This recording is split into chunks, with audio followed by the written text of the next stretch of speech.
A haunted home is a perennial favorite when it comes to horror stories. Home is meant to provide security, comfort, and privacy, and the idea of it breached by something inexplicable and intangible is understandably very disturbing. So this is already fourth episode about haunted homes on this channel. If you missed the previous episodes, the playlist is in the description and at the corner of the screen. Several of today's stories happen to have reference to talisman.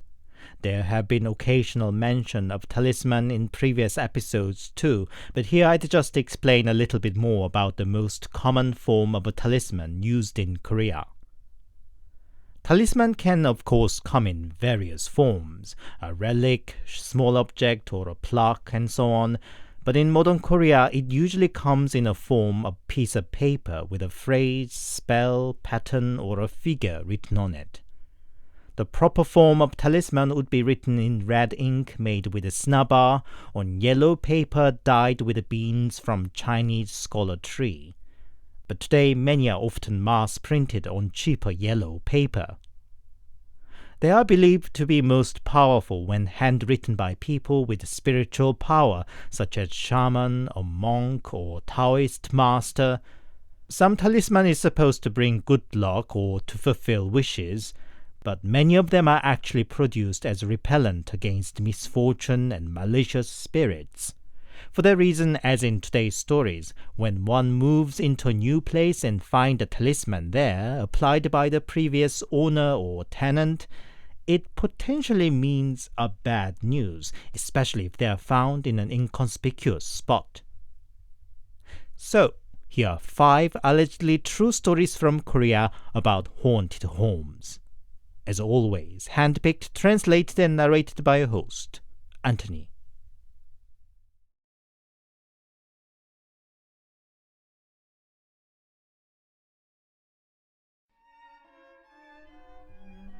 I'm 31-year young, newly married man.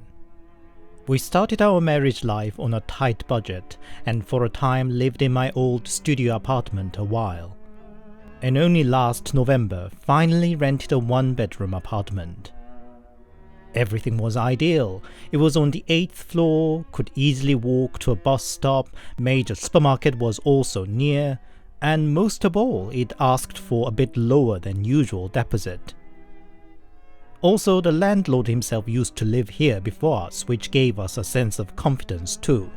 He would be well aware of pros and cons of the place himself and should be easy to communicate with should any issue occur. After the first 3 busy weeks of decorating and cleaning, my wife invited her 4 friends one weekend. Their lively drink and chit-chat continued into the late hours, so the friends decided to crash in the living room for the night. But in the middle of the night, sometime between 3 and 4, we woke up by her friends calling for my wife. I overheard them talking about going back home, so I went out to see what was happening. Apparently, 3 of the 4 friends all had strange dreams, somewhat similar in its context. One dreamed of seeing something falling off outside a balcony. Alarmed by commotion of the crowd outside, she looked down to check what it was, and she found it was a person that fell. Another friend dreamed of somebody knocking on the door. It sounded so desperate, but when she opened the door, there was nobody outside. The third friend dreamed of herself waking up with thirst. After a glass of water, she noticed something in the balcony. When she looked out, she saw a pair of hands holding onto the banister. They were not particularly terrible dreams, but 3 together at the same time made it somewhat ominous, and they were now reluctant to spend the night here. My wife persuaded them that it was too late at night, and it would be better we make ourselves an early breakfast and wait till the buses and metro open again. So they all went back home safely, but how what was supposed to be a nice housewarming party turned out to be left a bit of bitter taste to us. My wife gets scared easily, so I volunteered to sleep in the living room to see if I also get same kind of dream. And indeed, I did. I saw hands hanging onto the banister and eventually falling down. But I didn't want to alarm my wife unnecessarily and just said I slept perfectly sound. In the following weekend, I was cleaning the balcony and found 2 talismans stuck discreetly, one behind the boiler and the other underneath the banister.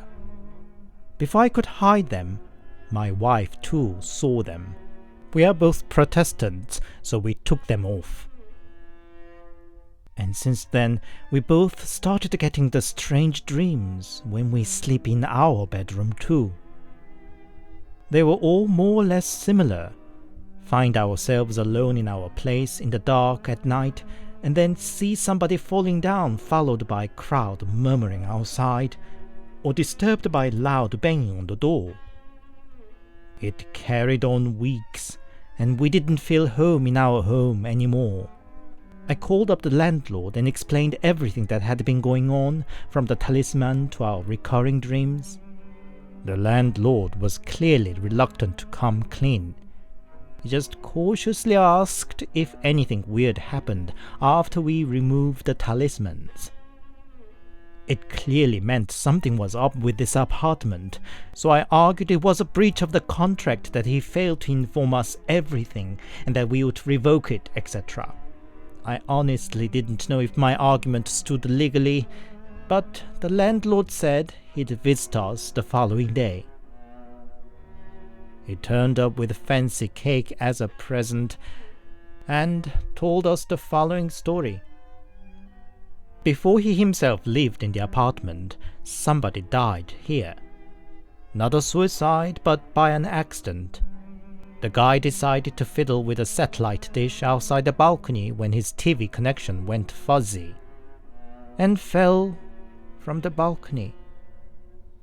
The landlord himself suffered the same kind of dreams while he lived here afterwards. But when he sought a shaman, she told him to just stay put for 2 years and it would become eventually alright.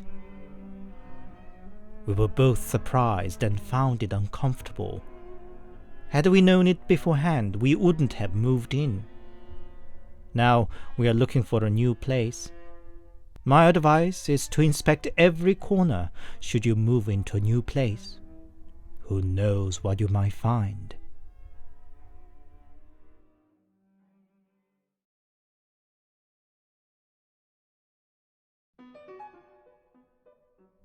As old people used to say, some place comes with its own strong energy, and unless your qi is strong enough to topple it, you may end up moving out in a tattered state. I believe my home is one such. The small apartment sits quite high on the hillside with a great view and was built on the plot of a former church. When my family first moved in 10 years ago, it was brand new and was considered most modern and even luxurious for the time. Every resident was happy as they moved in. But it didn't take long before strange rumors started going around the neighborhood. That strange dreams with an old hag or a tall man shouting to get out would come back night after night. Some even claimed to have witnessed ghosts in their apartment. Everybody was on edge and they feared to go to use their own toilet at night. They held residents' meeting, but the more practical fear of such rumor affecting the property price won the day. Left in their own devices, a family on the 4th floor brought in a shaman to deal with it, while my family, with the help from aunt who is a devout Buddhist, performed a ritual that was said to guide lost souls to heaven. One family on the ground floor claimed spooky phenomena just stopped occurring to them from one day. My guess is their qi was strong enough to fend it off. All the other families moved out under various unfortunate circumstances, family breaking up with a divorce, scam to lose a fortune, losing a big time in the stock market, and so on and so forth. So the said three families, including mine, are the only original inhabitants left in the entire building. People would still move in, but not many seem to manage to stay put longer than a year.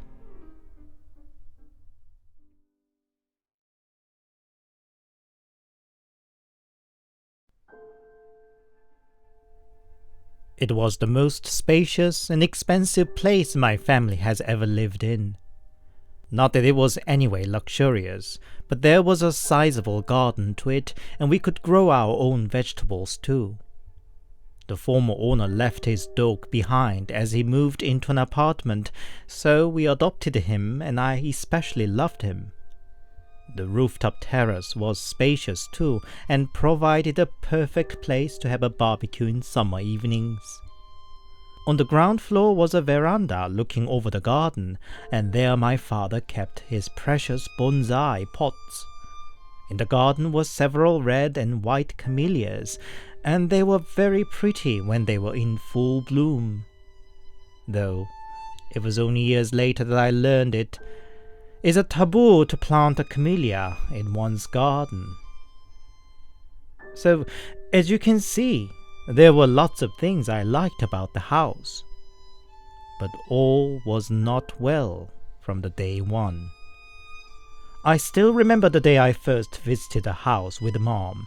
The former owner was still living in there by himself, as the rest of the family had moved to the new place already. He gave us the tour around the house, and we saw the room he was occupying was covered with talismans all over. Mom disliked what she saw, but I myself simply thought the former owner should be very superstitious, as elderly people often are. For the first month in the house, I just liked it all, even though I started getting sleep paralysis regularly for the first time in my life. Even though I was already a teenager, I got so scared from sleep paralysis that I sometimes even sneaked next to Mom to sleep. But it got only worse over time.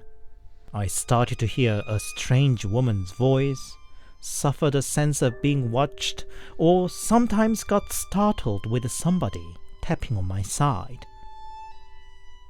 I kept it all to myself as much as possible. When we just moved into this wonderful house and everybody seemed to be enjoying it so much, I didn't want to alarm other family members unnecessarily.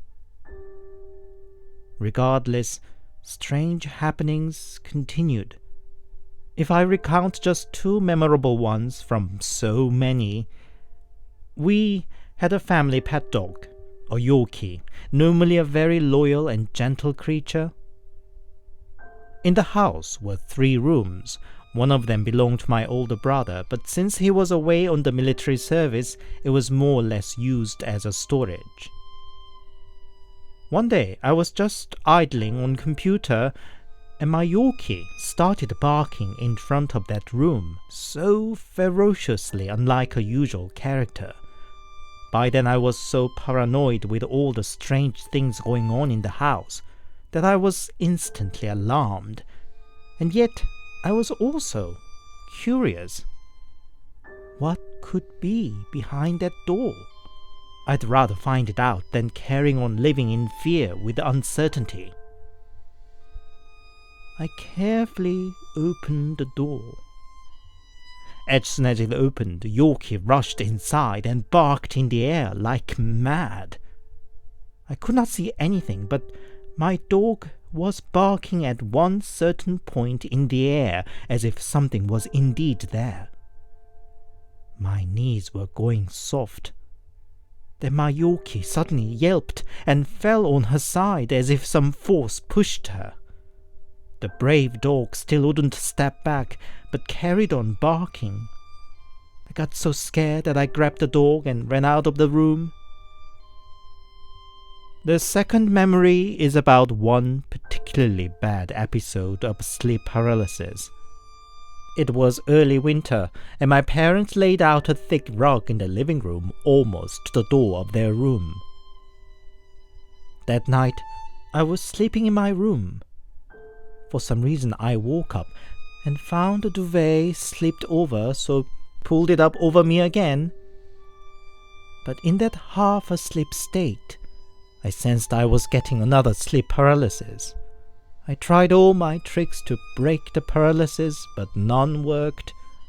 That heavy, unpleasant physical load made each second feel like several minutes. As soon as I could barely move, I got out of my room to sneak next to Mom again.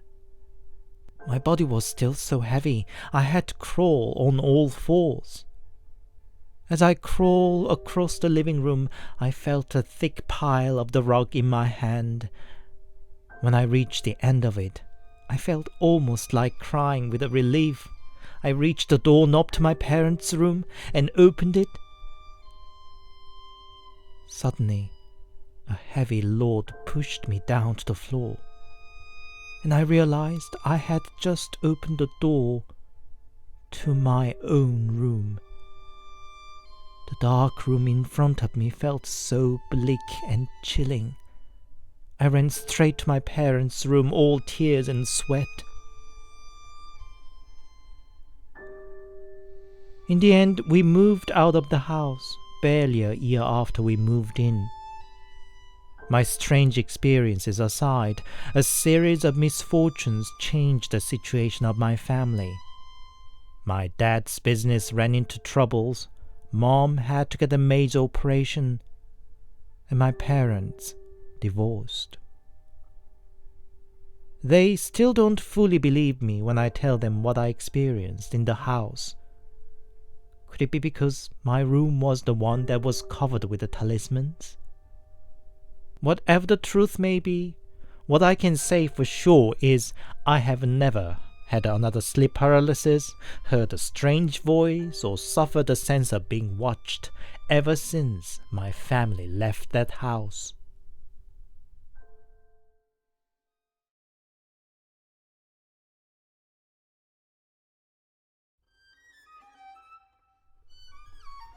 Back in 2014, I just became a uni student. I was excited to live on my own away from the family for the first time. But I quickly found out it wasn't easy at all to find a room within my budget. Cheap ones were too far from my uni, close ones were way over my budget, and those happened to be close and in my budget were dirty and infested with cockroaches. But after a full month of hunting around, I finally found a room that met my budget and still in the stone's throw distance from my uni. Also, thank God it was clean too, all newly wallpapered. I was just so happy with my luck and signed up for the room. There, I had weird dreams and always felt tired even after many hours of sleep. It was especially noticeable after the night I drank, but I just thought it was all just a bad hangover. Until the night of new semester opening party. I drank even more than usual that night and still managed to come back to the room. But as soon as I opened the door, I got nauseous. No, it wasn't because of alcohol. The moment I looked into my own place, it looked like a dark pit. Chills ran down my spine. I was overwhelmed by the sensation akin to vertigo, making my vision warped and my legs give in. And the smell. It's still clear in my memory after 5 years, that strangely sweet and nauseating smell of a piece of meat gone on the verge of rot, having left too long in the fridge. I just stepped backwards and came out onto the street. To calm myself down, I put on a cigarette with a shake hand, but my breath was still so shallow that I could not even smoke properly. But I went back to my room. I guess it was partially to do with the Dutch courage of the moment. This is my room, mine. The disgusting smell was still around. I sniffed around to find the source of it. Had I left some food somewhere out? I desperately hoped that there was some logical reason, but the stench was emanating from all corners of the room, or, to be precise, from its 4 walls. Maybe I was gone a bit mad in this situation too. I picked up a knife from the kitchenette and slashed the wallpaper open behind the bookshelf, because I could not shake off the feeling that there was something behind there. And I was right. Behind the wallpaper was something red. Not bare grey cement wall or old wallpaper. I peeled off it more, which revealed that the red were letters. Guess some sort of Chinese letters written in red. Now I lost all my restraint and slashed and peeled off the wallpaper, and almost the entire wall was covered with the red scribbles, as if the entire wall was a talisman. I spent the night in the student's room in the university and called the landlady first thing in the morning that I was moving out. From her reaction, I could tell she knew all about it already. I wanted to shout at her, but she said I didn't have to pay for the wallpaper, and I just didn't have the energy. Since then, I've been living in several different places, and call it a paranoia, I always check what's behind the wallpaper. Most of times, there's nothing, but not always. As in one of other places I lived in.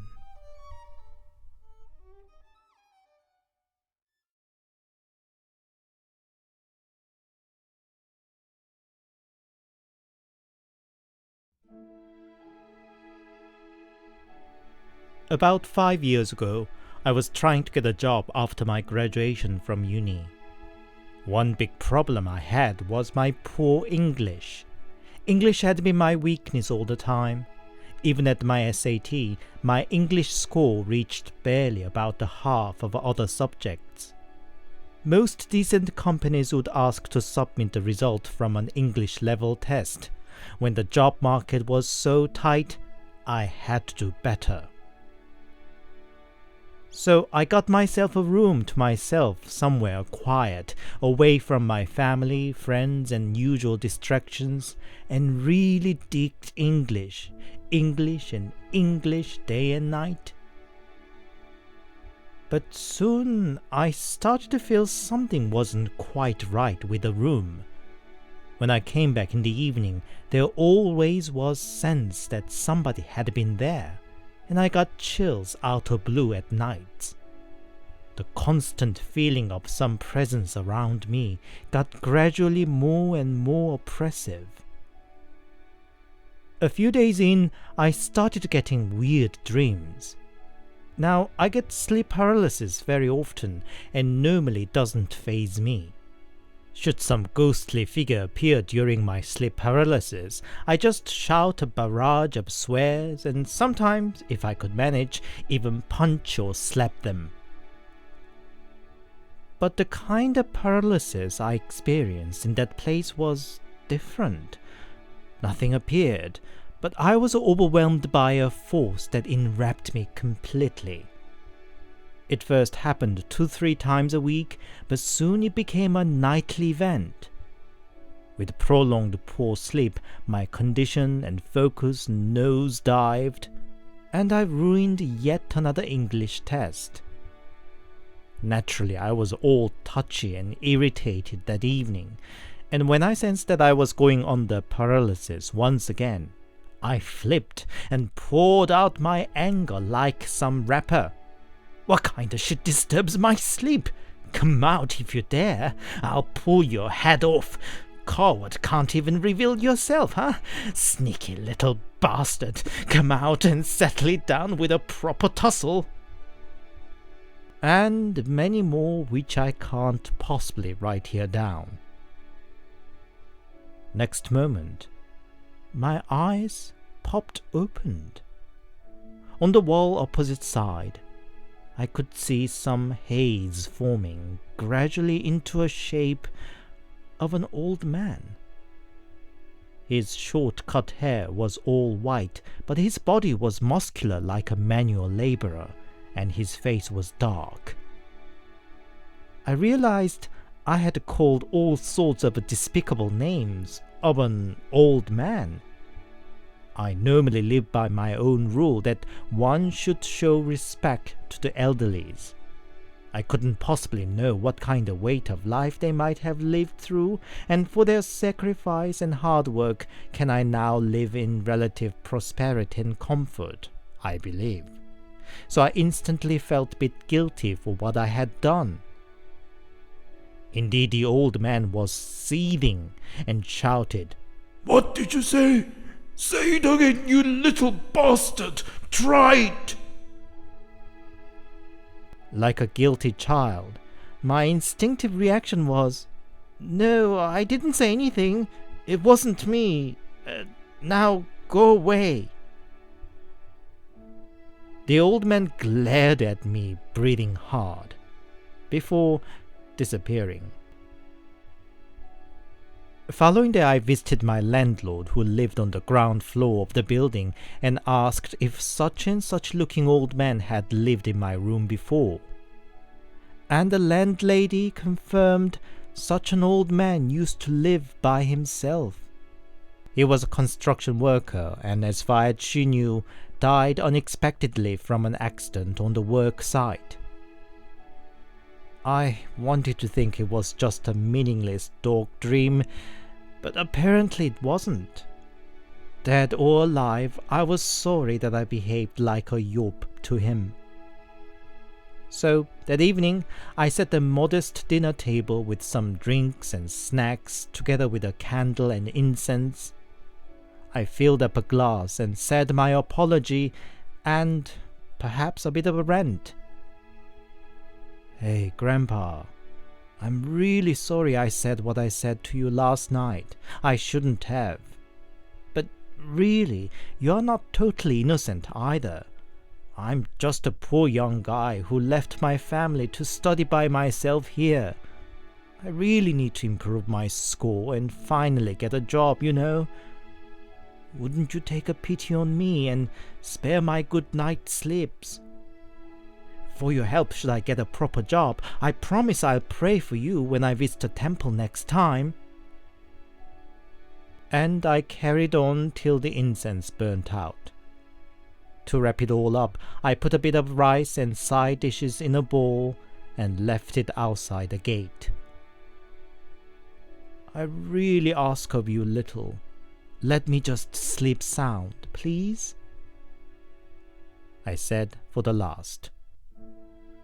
And from the very night, I didn't get any sleep paralysis any longer till the day I left the room.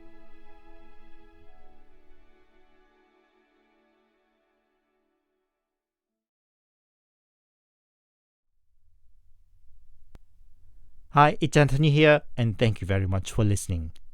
I hope you enjoyed today's stories. Is there a talisman or an equivalent object in your culture too?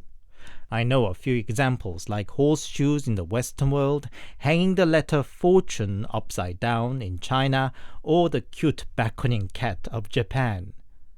But is there something more that actually means to fend off evil or misfortune? As for Korea, talisman is still relatively prevalent. Some shops or office may put it up on a prominent spot for the prosperous future of the business, or some people may discreetly carry a carefully folded one in their wallet or inside a seam of their clothes as a repellent to bad luck or evil. Even my parents had one in their room when I was a child. I don't know what that was for, or if it did anything. At least my childhood home wasn't haunted. Well, as far as I know, that is. If you enjoyed my video, please help it beat the YouTube algorithm by leaving it a comment and a like. And if you really liked it, please consider subscribing to my channel and help it grow. If you'd like to support me more directly, I also have a Buy Me a Coffee account. The link's in the description. The Buy Me a Coffee supporters get the access to my new video a week before anybody else. I'll come back next Sunday. Stay safe and take care.